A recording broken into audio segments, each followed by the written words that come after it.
ICT officials of negligence, insisting the missing results were valid and duly passed. In another development, some people who received employment letters from Captain Elechi Amadi Polytechnic are upset that they were left out of a biometric verification exercise 3 years after getting the letters. The affected individuals, mostly from River State, say some colleagues have been verified and are now being paid while they have been ignored. One leader, Nwadikom David, told journalists that the school failed to include them in the second verification exercise. David alleges that some of them even quit their previous jobs after receiving the school's employment letters and appealed to Governor Siminalayi Fubara to intervene. We are still with our appointment letter. We are calling on him to also call us that we can be able to go for the biometric. Because we are all Rivers indigenous, Rivers youth. We are crying about unemployment. While we are already employed, they refuse to give us the opportunity to go for the biometric. Is Rivers State government should come to our aid to come and rescue us in this situation that we are now. Some of us have already resigned from our different working places because of this job. Till now, we are not seeing anything coming out from the Rivers State government. So please, we are begging on him to call us for the biometrics. Well, other affected workers, including Marshal Chinedu Rukani and Blessing John Barawi, also asked the governor to address their issue before hiring new staff. Having done all the necessary things, we are just left with biometric and proper commencement of the job. All of a sudden, we are excluded. What we are saying is appealing to His Excellency, the Governor of Rivers State, to please come to our rescue and order for the immediate revalidation of this exercise and subsequent payment of our 3 years' salaries. After issued appointment letter for 3 years, we have been going to work, but we are not paid. Since July 2023 up till date, we are still waiting for this second badge. Some of us that got this employment are already sick. Some have already died. Some are bedridden right now, but those of us that are still strong, because of this employment, some of us resigned from where we're working. And we are still hoping, believing that one day God will answer us. And now shifting focus to local government activities. The chairman of the Local Government Council, Chima Boniface Njoko, says hatred and conspiracy will not distract him from his commitment to making Eche a better place for the younger generation. Njoko made the statement during the flag-off and deployment of newly acquired graders to constituencies 1 and 2 of Eche local government area, aimed at opening up farm and feeder roads.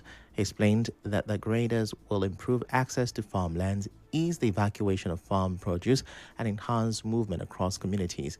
The council chairman also assured residents that Eche will no longer rely on hiring graders, noting that the local government now owns its own equipment and can even rent them out to others.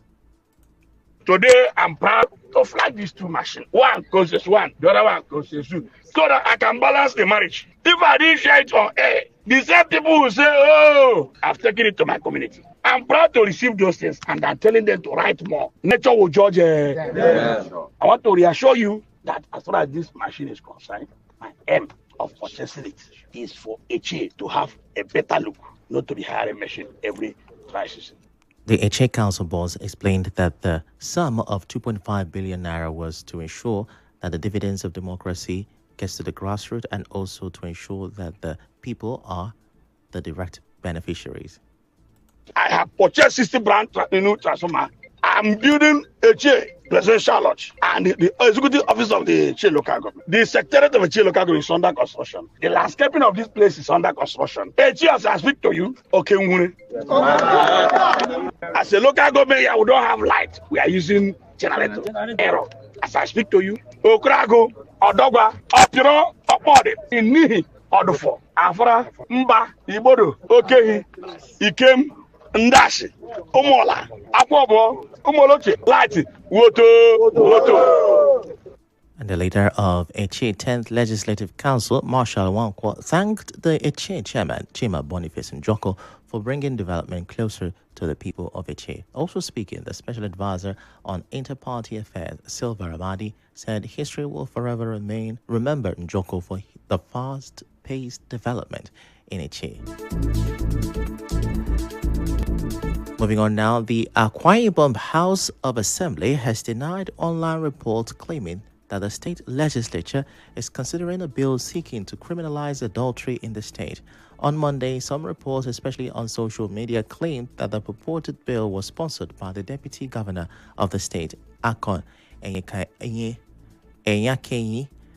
In the viral post, the purported legislation imposes a 10-year prison sentence for single ladies found guilty of having sexual affairs with married men, while the married men involved would only pay a fine of 2 million naira. In a statement, Chairman of the House Committee on Information, Jerry Anson Otu, said the claim that the Assembly is considering such a bill is entirely false and has no basis in fact.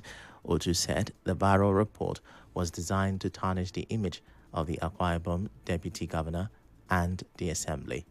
We go straight to business now. The Debt Management Office has offered a 15.39% per annum interest rate to investors as it opened subscriptions for the federal government of Nigeria's saving bonds. FGN's saving bonds are backed by the full faith and credit of the federal government of Nigeria, making them one of the safest fixed income instruments available in the domestic market. Details of the offer were released by the DMO as part of its January 2026 FGN savings bond issuance on Monday. The current issuance features a 2-year bond maturing in January 2028 and a 3-year bond maturing in January 2029, both designed to appeal primarily to retail investors while remaining accessible to institutions. Also still in business, the Central Bank of Nigeria says the money Nigeria spends on bringing fuel from other countries has reduced greatly. In the first 9 months of 2023, the country spent about $14.5 billion to import fuel. But by the same period in 2025, that amount dropped to about $6.7 billion.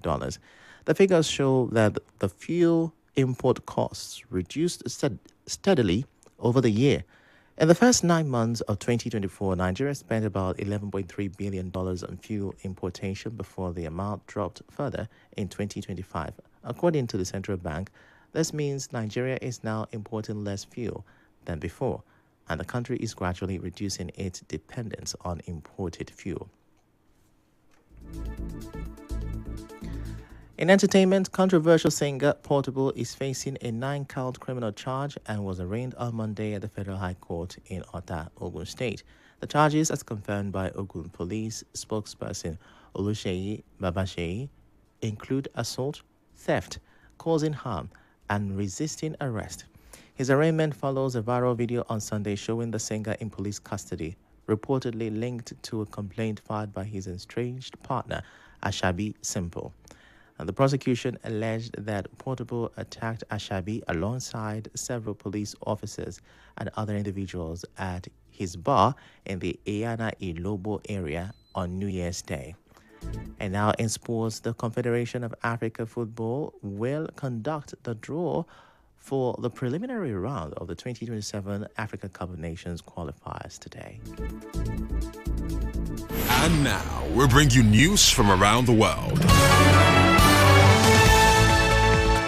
U.S. President Donald Trump says he has imposed a 25% tariff on goods from countries with commercial ties to Iran, a move that could put pressure on Tehran as anti-government protests enter a third week. Trump said on social media that the tariff was effective immediately without offering details of what constituted doing business with Iran. China is Iran's largest trading partner, followed by Iraq, the United Arab Emirates, Turkey, and India. The new tariff comes after Trump threatened to intervene militarily at the College of Nursing Sciences. We also told you that forest in River State. On the foreign scene, U.S. President Trump has announced a 25% tariff on countries doing business with Iran. The news was edited by Martha Okiri. To reach the news team, send an SMS or WhatsApp to 0808 721 Muonyili. Many thanks for listening.